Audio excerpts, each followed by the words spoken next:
Hello, hello, Sagittarius Collective. Ako po si James from James Tarot PH. Ito po ang inyong bonus reading para po sa inyong January Pera and Career. So ngayon pag-uusapan natin kung ano yung mga dapat mong malaman sa iyong money goals and career goals. Okay?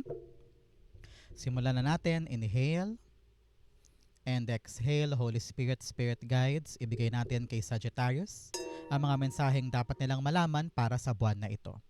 In your overall energy, meron po kayong the Devil card. Huwag mo tong katakutan, mamaya explain ko sa inyo. In the area of your what's blocking, ano yung humaharang sa career goals mo at pera goals? The Five of Pentacles. In the area of what you need to do, you have the Strength card. Yes, yes, yes. In the area of what you need to focus on, meron po kayong the Judgment card. In the area of what you need na darating sa buhay mo, you have the Ten of Pentacles. Beautiful. In the area of your divine messages, meron po kayong the Chariot card. Lovely. In the area of your fortune, the Five of Wands. In your near future, wow, the Wheel of Fortune. Congrats, congrats po. Napakaganda. At ang missing puzzle piece, ano yung kulang na ingredient para talagang ang career goal at money goal ay makuha mo na. Ito po yun. Mamaya sabay-sabay natin siyang bubuksan at the end. But first, mga Sagittarius, thank you po muna sa inyong donation. Saka po sa mga hindi nag-i-skip ng ads, naku, napakalaking bagay po niyan para sa akin. Every time po na meron tayong libreng reading for Sagittarius dito sa ating channel. Salamat din po sa mga nagla-like at nagko-comment. Malaking tulong din po yan. So, in the background of your reading, meron kang the Ace of Pentacles. Wow, wow, wow. May bagong opportunity. May bagong darating na pagkakataon sa'yo na hindi mo kailangang palagpasin, kumbaga. Ito yung mga chance na talagang you need to be there and you need to really give your full commitment kasi ito'y panimula lamang. Bagong opportunity para sa mga malalaking chances, malalaking mga pintuan na pwede mo nang buksan. Kumbaga ito'y susi lamang talaga. So grab it, take it. Ito yung chance mo for something new. Okay? Napakaganda. In your core energy, meron kang the Devil card. Sabi dito ng yung spirit guides, masyadong nega ang approach mo sa bagong opportunity na ito. You are actually questioning yourself kung kaya mo ba, kung sapat ba yan, kung deserve ko ba yan. Nagpapatali ka sa negativity na naramdaman mo. Sabi dito, maging open ka lang, try mo lang. There's no harm naman in trying, di ba? Doon mo daw talaga makikita kung swak ba sa'yo to, kung talagang ito ba yung hinahanap mo, o kung ito ba talaga yung sagot sa lahat ng questions mo. Masyado ka daw nagpapatali dyan sa mga negativity na yan. Whether nakikinig ka din sa maling payo sa'yo ng mga tao sa paligid, or you're being influenced by someone powerful na sunod-sunuran ka lang sa kanya kaya hindi mo makita tong magandang opportunity para sa'yo, no? Kumbaga, huwag mong hayaang may humarang sa mga bagay na posibleng mong makuha. Don't let other people's judgment or other people's viewpoint ang sumira sa mga pwede mo pang gawin. Sabi dito, palayain mo ang sarili mo sa mga negativity. Whether tao man yan, o lugar, or ikaw mismo sa iniisip mo, no? Kailangan baguhin mo ang mindset mo para magbago na ang kapalaran. Okay? Clarify natin to. So Sagittarius, since ito po ay pera and career, ano ang mga manifestations mo para sa money mo at career mo? Isulat mo na yan sa baba, dali, i-manifest na natin so that it will happen. Example, I manifest, makuha ko na to.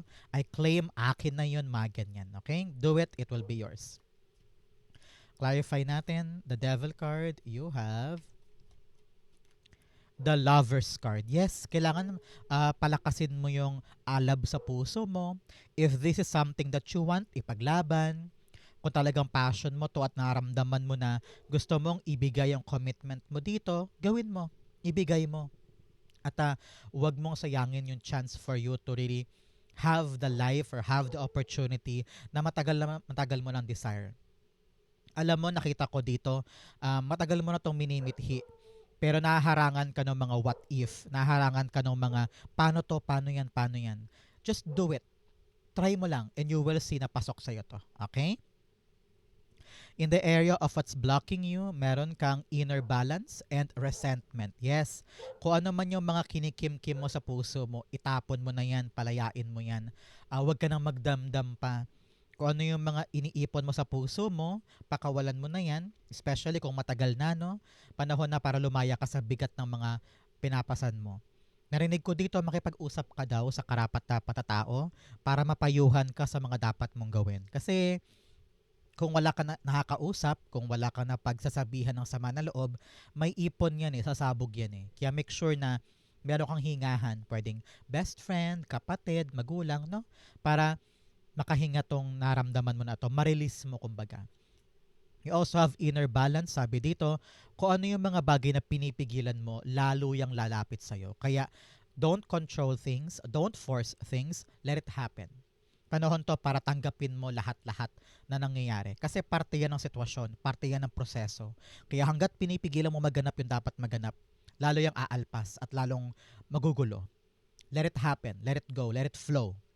Things will settle down soon for you. Okay?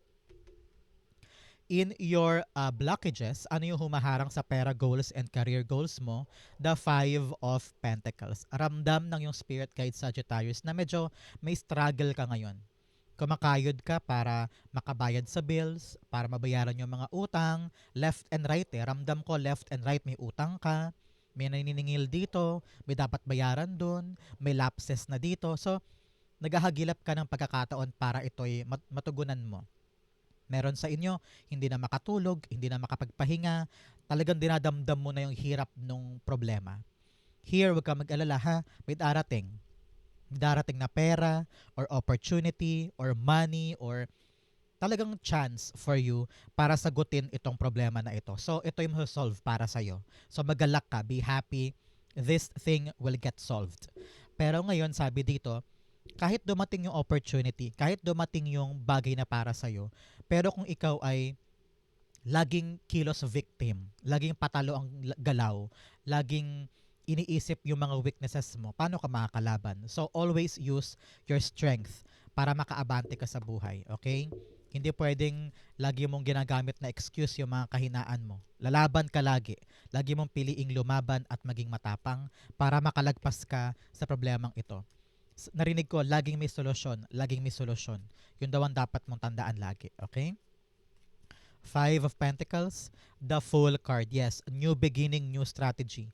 Huwag mong isipin na mahirap. Huwag mong isipin na hindi mo kaya. Huwag mong isipin na walang paraan, hindi ko kaya yan. Ayokong sumugal sa bagay na yan. Ayoko magsimula ulit. Ayoko i-try, nakakatakot. Lagi mo kasing iniisip ang weaknesses mo.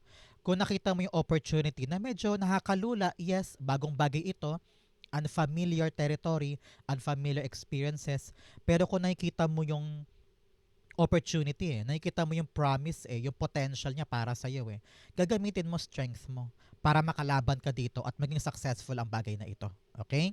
So, wag matakot sumubok, wag matakot mag-try. Gamitin mo lahat ng strength mo as your advantage. Saan ka ba magaling? Saan ka ba mahusay? Gamitin mo yun para magtagumpay ka dito. Okay? In the area of what you need to do, you have the strength card. Ang kailangan mo daw ngayon, simple lang, Sagittarius, magpakatatag. Kayanin mo. Kayanin mo hanggang sa malagpasan. Kayanin mo hanggang sa maging successful yung bagong simula. Nakita ko yung parang pagbabago Nakita ko yung parang change of command, change of routine, change of schedule. Kaya parang gulong-gulo ka, nahihirapan ka. Pero this change, this new beginning, just be strong, magiging okay ka. Enough na of negative self-talk. Enough na of pagkasabi sa sarili mo ng mga maling bagay. Kailangan ikaw mismo ang kakampi ng sarili mo. Okay? Yung problema mo daw, kayang-kaya mo daw hawakan yan. Kayang-kaya mo daw solusyonan. Pinapangunahan ka lang ng takot. Pinapangunahan ka lang ng pangamba at duda.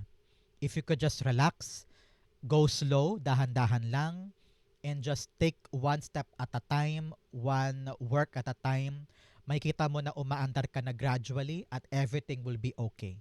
Okay? Napakaganda niyan. Kapitan mo yan. Strength cards being clarified by you have The Five of Pentacles. Binalik din tayo. Five is really change, pagbabago. Pagbabago sa mindset, pagbabago sa strategy, pagbabago sa pananaw sa problema na akala mo sobrang hirap pero ay, kaya ko pala talaga yan. Yung inaakala mo na hindi mo kaya dahil binago mo yung pananaw mo, ay, doable pala to. Hindi ko pala dapat problemahin to masyado. Parang ganyan. So here, Strength card and the Five of Pentacles, your strength, your abilities will be your power. Example, mag-a-apply ka ng bagong trabaho, tapos Englishan pala doon, barok ka sa English halimbawa. So, kung weaknesses mo ang pag-i-English, gamitin mo ang strength mo. Magaling kang makipag-usap sa ibang tao. Magaling kang makipagpalagayan ng loob. Yun ang gamitin mo para makuha mo yung gusto mo. That is your power. That is your strength. Pwede namang may mga interview naman sa mga company na hindi naman perfect English ang kailangan pero nakakalusot, di ba? Kasi magaling ka sa tao, magaling ka makipagpalagayan ng loob. Yun ang power mo. Pwedeng ganon. So, use your advantage in your advantage. That will be your power. That will be your strength. Malalagpasan mo ang problema, makakatuloy ka sa struggles mo. Okay? In the area of what you need to focus on, meron po kayong the Judgment card. The Judgment card, kailangan mo daw magising sa mga bagay na dapat ng pabayaan. Okay? Meron ka daw mga realization this time. Maaaring may mga panaginip ka na sobrang linaw, may mga quotes or kanta ka na para maapektuhan ka bigla. Those are messages from your spirit guides and spiritual realm na kailangan mo pakinggan. Sabi dito, may mga katotohanan kang dapat aksyonan. Meron ka nang hinuha meron ka nang nararamdaman about someone or something na parang may something dito Parang meron ko nararamdaman na hindi ko malaman kung ano. Kalkalin mo yon. Kailangan huwag mong i-ignore. I-confront mo, harapin mo, alamin mo. Para kapag nalaman mo yung whole truth and nothing but the truth, meron ka ng direksyon na pupuntahan. Example, sa work. You're up for promotion pero parang tumatagal na ng 2 years, bakit walang nangyayari? So, you need to know. Ano yung dahilan? Bakit ako hindi na po-promote? Lahat naman ng standard na check ko na para makapasa ako. So, pag nakalkal mo yun, parang, okay, hindi pala ako bet ni boss. So, alam mo na yung galawan mo. Alam mo na yung dapat mong asahan kasi nakalkal mo yung truth, di ba? So, knowing the truth will be your power too. Para alam mo na yung next move mo at kung ano yung mga pagkagising na dapat mong gawin. Okay? Very important yan. Judgment card is being clarified by you have the King of Cups. Yes, heart-to-heart talk ang kailangan dito. Nakita ko na you need to talk to this person. Puso sa puso, emosyon sa emosyon. Lapagan kayo ng issue dyan para pareho kayong magising sa truth. Nakita ko dito na kailangan ilabas mo ang damdamin mo. Sabihin mo na yan. Wag mo nang kim-kimin pa. Sa amin nga dito, resentment, di ba? So, lahat ng nasa loob mo, whether halimbawa, meron kayong problema sa family business, o kaya sa pera, kung meron kang issue sa partner mo, maglapagan na kayong dalawa para maunawaan mo siya at maunawaan ka rin niya para ma-realize mo kung ano yung dapat gawin. Kasi kung pareho nyo kinikim-kim lahat ng issue at naglilihiman kayo na naramdaman, hindi mo marirealize yung dapat mo ma-realize So ngayon, kung sino naman tong concern na to sa buhay mo about your pera and career, upuan na yan, pag-usapan na wala kang ititira. Lahat full honest disclosure of what you really feel para makaalpas ka na, makasurrender ka na kay God. Sabi mo, God, ang bigat-bigat na ikaw na to. Tulungan mo kong mailabas to para magkaroon ka ng clear vision kung saan mo dadalhin itong mga marirealize mo at mga clarity na makukuha mo. Okay? In the area of what's coming in, meron kang protected by angels, you are cherished by the angels. Wow. Angel guides are here to protect you, kaya huwag matakot na bumitaw sa mga bagay-bagay na dapat na talagang bitawan, sumugal sa mga bagay na dapat pagsugalan, at mag-change ng direction. No? Protektado ka, ligtas ka, everything will be fine. You have impasse, reflect, and redirect your energy. Yes, pag alam mong dead end na, pag alam mong hanggang dito lang, umiba ka na ng direksyon. Kailangan walang nahasayang na oras para sa'yo. Huwag mo daw ipilit yung mga bagay-bagay pag alam mong dulo na, pag alam mong dapat nang baguhin, pag alam mong dapat na i-let go. Para mayakap mo yung mga potensyal na para sa'yo talaga na naghihintay sa'yo. Okay? In what's coming in, meron kang the Ten of Pentacles. Wow, magalak ka dito, Sagittarius. This is something really beautiful para sa'yo. Nakikita ko dito, raining money, no? Kung meron kang negosyo ngayon, lalaki ang kita niyan. Kung meron kang sideline, dadami ang clients mo. Maraming makakarinig nung ginagawa mo, kaya patuloy ang pagpasok ng kita. Para naman po sa mga naghihintay ng pera dyan, I'm hearing a win. I'm hearing meron kang legacy money na makukuha. Kung meron po kayong mga dispute sa mana o kaya mga properties na pinaghahati-hatian, congratulations, makukuha mo na yung para sa'yo. Settled na yan. You're now ready to move on with your life. Para po sa iba, nag-iisip na mga long term. Example, nag-iisip ka na retirement stage mo na, nag-sign up ka na ng mga plan, no? Health plan or giisip ka na talaga ng mga permanenteng bahay, lupa, trabaho, o kaya meron iba sa inyo, mag-resign na sa work, tapos nagkakaroon na ng negosyo, na pansarili, na long-term mga asikasuhin, mga ganyan. So now, papasok na sa buhay mo yung mga bagay na gusto mong pangmatagalan at hindi na temporary. Napakalaki na gagawa ng Enero na ito.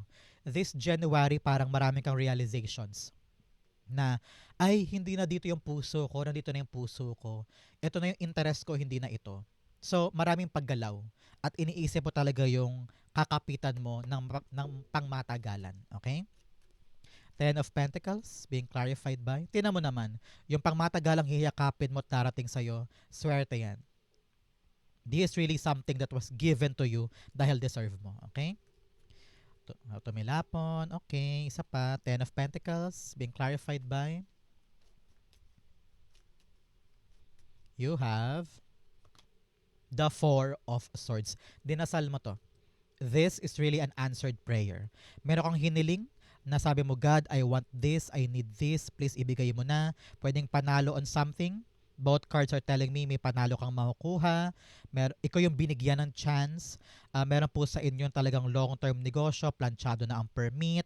O kaya yung lupa na gusto mong rentahan, biglang naging okay, no? So talagang mapapanatag ka sa pagpasok itong magandang fortune na ito. Okay? Answered prayer and meron ka ng relief na maramdaman kasi darating na siya. So i-claim mo to, Sagittarius.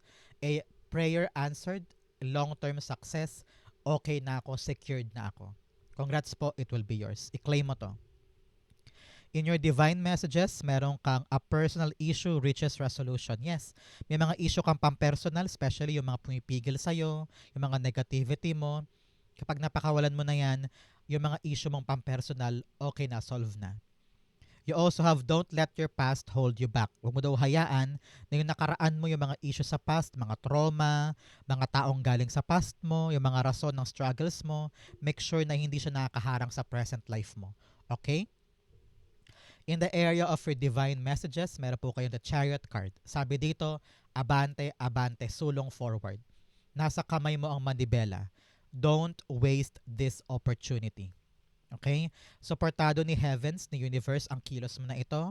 Very, very ready ka na iwanan ng past life mo and to move forward with this new journey. Chance mo na ito to lumaban, sumulong, magkaroon ng advancement sa life. So kung meron darating na opportunity, an answered prayer, idire-diretso mo yan. Huwag na huwag ka madidistract. Sabi ko nga sa inyo, nasa kami may manibela. May darating na opportunity. Ilaban natin to. Baka mamaya malihis ka na landas, no? Mapatingin ka sa mga maniningning sa paligid.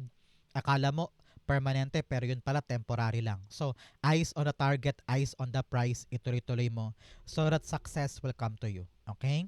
Ito na yung panahon. Aabante ka na. Kaya papapigil ka pa ba? Sasayangin mo pa ba ang chance? Syempre hindi, di ba? So, wag mo tong palagpasin pa. Okay? Chariot card, the Three of Swords, the past.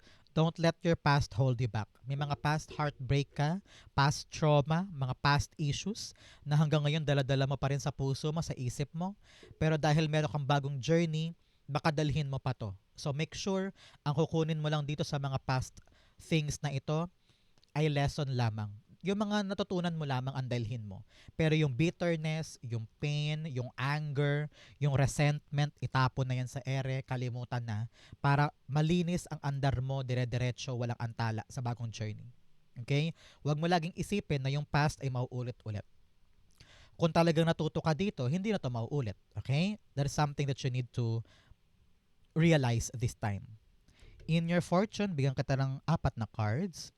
You have carrot, opportunity or windfall. Yes, new opportunity. Talaga namang bilog, bilog, bilog. No? May mga bagong darating sa buhay mo. Congrats, congrats, congrats. I-claim mo yan. You also have bouquet, compliments from an admirer. Wow. Meron daw pong taong humahanga sa'yo, nabibigyan ka ng compliment or pupurihin ka. So, i-accept mo lang yung papuri na yan. It will boost your confidence. You have pig, beware of greed. Mag-ingat ka daw sa mga taong gahaman, sa mga taong hindi na kontento at uhaw na uhaw, gutom na gutom, at parang walang katapusan ng paglamon na no. Whether sa pera man yan o sa career, iwasan mo yung mga taong yan. Very toxic yan. You have candle, you will be shown the way. Sabi dito, kung nalilito ka, makikita mo rin ang tamang daan. May maliliwanagan din ang isip mo sa tamang proseso, sa tamang aksyon, kaya don't worry. In your fortune, meron kang the 5 of wands. Sabi dito, panalo ka. Okay? Panalo ka. Meron kang laban. Siguro yung mga taong kakompetensya mo dyan, pare-pareho kayo ng gusto, pero ikaw ang panalo. Ikaw ang pipiliin, ikaw ang magsashine, sa'yo ibibigay. Kung ano mang niyang nilalabanan mo, sabi ko nga sa inyo kanina, may panalo dito, may win. I'm seeing a answered prayer, at ikaw magwawagi. Kahit gaano pa karami kayo dyan, sa'yo ipagkakaloob. Okay? For others po, narinig ko, meron kang kaliwanagan tungkol sa isang bagay. Kung dati gulong-gulo ka kung anong gagawin mo, hindi mo alam kung i-accept mo ba to or papabayaan mo. Ngayon, clarity will arrive and you will know what to do. 5 of Wands. The World card. Yes, ready ka na to conquer the world. This is success. This is accomplishment. Okay? Kitang-kita ko dito yung tagumpay mo dito sa mga laban na ito. Kung naman tong argument, pag-uusap, debate, away, issue, conflict, or competition sa isang industry, ikaw ang panalo, makukompleto mo yung kinakailangan, and you will be successful on this one. Congrats po, i-claim mo to. Successful outcome in a very, very competitive setting. Congrats po. In the area of your near future, eto ka, the Wheel of Fortune. Tuloy-tuloy ang pagpasok ng swerte para sa'yo. Hindi ito nagkatapos dito. So after January, February, March, April, napakaganda. For the next 10 weeks or 10 months, patuloy ang magandang ikot ng kapalaran ni Sagittarius. Example, bigla-bigla approve ang loan. Bigla-bigla ikaw ang nakuha for a certain job. O kaya bigla tinawagan ka for a certain sideline. Akala mo lipas na yun pero bigla tinawagan ka. No? So, pabor sa'yo ang kapalaran moving forward. Kaya, huwag palalagpasin yung mga chances mo. Raining money ito, ha? Raining money. There are opportunities handed over to you. Kaya, grab it, take it. The fortunate energy is yours. Okay? Clarify natin. The Wheel of Fortune is being clarified by the 6 of Wands. Yes, victorious outcome. Panalo ka dyan. Talaga namang kung ano man yung mga aasikasuhin mo, lalakarin, pag-e-effortan, bibigyan ng focus. Basta you're doing your diligent work and undivided attention. Gagawin mo ang lahat para mabigay yung full performance mo. Victory will be yours. Talaga namang on the spotlight ka.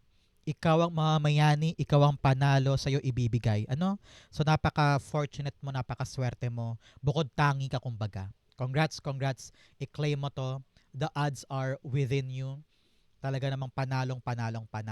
Kung naman to ilalaban mo ha, huwag ka na makinig pa sa mga tao sa paligid. Focus ka lang because kakampi mo kapalaran. Okay? Ang missing puzzle piece para sa mga Sagittarius dyan, kung ano yung kulang na kulang para makuha na yung pera goals and career goals, the Justice card. Yes. Sabi dito, gumaganti na sa iyo ang kapalaran. Bumabawi na siya. Binibigay na sa iyo ang hustisya. Okay? Kung maraming mga pinagkait sa iyo before, ngayon babalik na yan at ibibigay sa iyo yung karapat-dapat na para sa iyo. Okay? You're now harvesting good karma, harvesting good income, good outcome sa pinaghirapan. Kung meron kang mga sinakripisyo before, pinabayaan before, mga nilet go before for the greater good, babalik na yan sa'yo in good things, in good material wealth. Okay? Sabi dito, kung meron po kayo mga legal documents na kailangang ayusin, mga legal matters, ayusin na yan, plansyahin na para walang aberya. Meron din po dito bilang paalala, sabi na yung spirit guides, huwag basta-basta kikilos. Huwag kang mag-jump into conclusions agad-agad. Kapag may narinig kang balita, huwag ka agad pumatol or kumilos. I-confirm mo muna. Alamin mo muna kung legit, kung totoo, kung sigurado, bago ka humakbang. Okay? Make sure na your actions are planchado para alam mo yung aabangan mong consequence. Para alam mo yung pinapasok mo. So payo dito, mag-research para hindi ka naman mapurnada, okay? Your knowledge will be your power. Kung meron kang mga hindi naiintindihan, itanong mo daw. Especially kung meron kang mga pipirmahang kontrata, papasok ka sa isang agreement, sa isang negotiation, sa isang pag-uusap tungkol sa pera, sa career, dapat alamin mo muna ang totoo. Example, kung kayo pupunta sa Japan, no? Make sure na yung agency na yan legit. Make sure na okay lahat, planchado, sigurado, at may mapanghahawakan ka. Para pag tumulay ka, okay lahat. Okay? Justice card. The Queen of Wands. Queen of Wands, all about you having this confidence to make the right move. Hindi pwedeng aasa ka na lang sa iba na, sige po, gagawin ko na lang yan. Ito po, ganito po ba? Ganyan ba? No.